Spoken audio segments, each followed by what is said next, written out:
Chapter 7.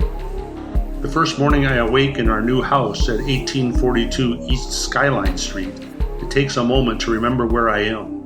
The naked woman asleep beside me has her back turned and her face buried in a pillow, so positive identification is difficult. Lee's birthmark high on the left side of her back is brought into view by gently tugging down the sheet. It is sort of a relief to rise and don my chemical orange bucksco vest and go to work with the assurance that for the moment I am where I think I am. Bucksco hums with that Saturday frenzy of the time crunched. Stuck all week in the office, people are determined to get the most for their money now that they are on their own time. As I clock in, I hear a woman yelling just inside the women's restroom that she did damn too need a Jeroboam of hydrogen peroxide. Another woman responds, "It's the bulk pads incident all over again." Their strident consumer voices drive me happily to my post, which is out of sight and out of earshot of all the humanity. The rear inventory dock, an enormous shell built of uninsulated concrete blocks, has a 20-foot-high ceiling, a polished cement floor, and 3 truck bays. It is rendered nearly impassable this morning with offloaded wooden pallets of merchandise.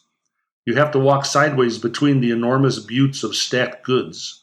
Randall and I have the job of moving the merch from the inventory deck to the aisles, where another team of Buckscovians will stack it on shelves for the consuming public. Slatherby, the manager, says, "Empty this cave by noon." "No damn way," Randall grumbles. I give a non-committal thumb up that slowly topples sideways as Slatherby departs. Randall adds a finger of his own. "How's Penny?" I ask immediately. Randall doesn't answer. He opens his box knife and slices through the binding straps that hold together the contents of the nearest pallet. Unconstrained, the cartons straighten like trees released from the weight of snow. He goes on to the next pallet. "You know you're not supposed to cut them until they're wheeled onto the floor," I say. He slashes at the nearest strap. "Randall?" He turns on me. The knife blade, a razor-sharp triangle of burnished steel, is aimed at my stomach. "I haven't seen her," he says. "Okay, Dad?" "When did you see her last?" "I don't remember," he says. "Since we moved?" "You moved?" he says, mock interested, and disappears in among the stacks. The store's public address system runs a 90-minute loop of peppy instrumental music that Bucksco's doctors of consumer psychology claim will put early AM customers in a mood to buy. I have worked here long enough to hear the next song start in my head as the current one ends.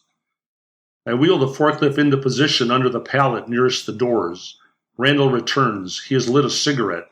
I wonder if it's Penny's brand. "Slatherby will fire you," I say. He blows smoke at me. "You time tripping now?" he asks. I ignore him. "I mean, if you're tripped right this second," Randall says, "you could do better than right this second." Regrettably, he is my only source of Penny information. "Where did you last see Penny?" I asked. "Where did you see her last?" "That time, yeah, about that. What's the secret? I've been trying." "Don't try," I say. "You want it all for yourself." "It's not safe, Randall." "You wouldn't have traveled that couple minutes in the car if it wasn't for me. Your mistake is you think I want to." I pull the load, 200-count Bucksco brand garbage can liners made in China, toward the wide double doors that lead out to the store area. Then I hesitate. "Did you two have a fight?" "The bitch has made her feelings known, okay, Dad?" "Don't call her that." He pulls up, takes a step toward me. "Or what?" "Just don't," I say. "Wait, you say don't try. Does that mean that trying makes it less likely to happen? Wanting something too much? Not trying brings it to me? Or don't try like it's a bad idea?" I steer the load on a course to put some distance between us. "See if next time you can take us somewhere smoking's allowed. Maybe with..." But then the double doors swing shut, and the black rubber slap seals cut off the rest of his request. Each load is calibrated to fit down the wide aisles between merchandise, with 18 inches to spare on either side, so the milling, contented shoppers will not be disturbed in their grazing. The overhead lighting is effervescent. The orange-vested floor workers are friendly and helpful, expert in all things Bucksco. The song on the PA has me reaching for my wallet. Every atmospheric element is designed to make people feel smart and savvy while spending money. And it works. I could go for 200 Chinese can liners. Randall ruins the mood by joining me. He has stubbed out his cigarette, but he still reeks of smoke, which is also against the rules. You ever go into the future, see what's coming? That kind of talk makes me nervous, out where others might hear. No. What if the future sucks, right? What if I'm not in it? We take a break at 11. 2/3 of the rear space has been emptied. I'll say this about Randall. He has a gift for the brute moving of objects. He clears 2 pallets for every one of mine. On break, he sits blowing cigarette smoke out the far bay door. Slatherby sneaks up behind him and snatches a cigarette from his mouth and flicks it out onto the sloped bay drive. Randall jumps to his feet. He has been violated. His space, his downtime. I feel a little sympathy for him. The kid has worked hard. Randall, Slatherby says, wisely backing away. Don't you dad me, Slatherby.